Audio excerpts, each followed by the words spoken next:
बिस्मिल्लाहिर्रहमानिर्रहीम। अस्सलाम वालेकुम वरहमतुल्लाह।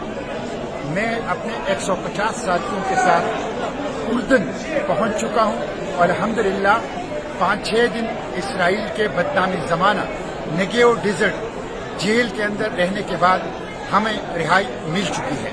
इस दौरान हमारे हाथों में हथकड़ियाँ डाल के पीछे बांधी गई, हमारे पाँव में बेड़ियाँ और जंजीरें डाल दी गई, हमारे आंखों पर पट्टियां बांधी गई, हमारे ऊपर कुत्ते छोड़े गए, हमारे ऊपर गन्स रखी गई और हमें बदतरीन किस्म का टॉर्चर किया गया। हमने 3 दिन भूख हड़ताल की अपने मुतालिबात के लिए।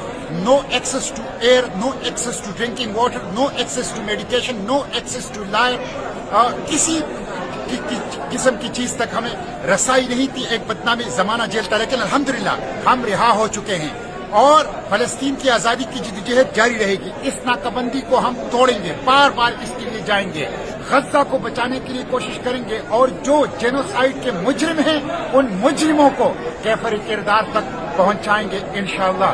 मुजाहिमत जारी रहेगी, अडियाला जेल से इसराइली जेलों तक फलस्तीन की आजादी की जद्दोजहद जारी रहेगी और मुजाहिमत की जद्दोजहद इंशाअल्लाह जारी रहेगी। जल्द आऊंगा पाकिस्तान और पूरी तफसील जो इस प्लोटेला की है और इसराइली जेलों की है आपको बताऊंगा। लेकिन अपनी इस जद्दोजहद को अक्सा की आजादी, फलस्तीन की आजादी, गज्जा की आजादी तक जारी रखेंगे। इसराइल के खात्मे तक हमारी ये जद्दोजहद इंशाअल्लाह जारी रहेगी। पाकिस्तान जिंदाबाद, फलस्तीन जिंदाबाद, पाक फलस्तीन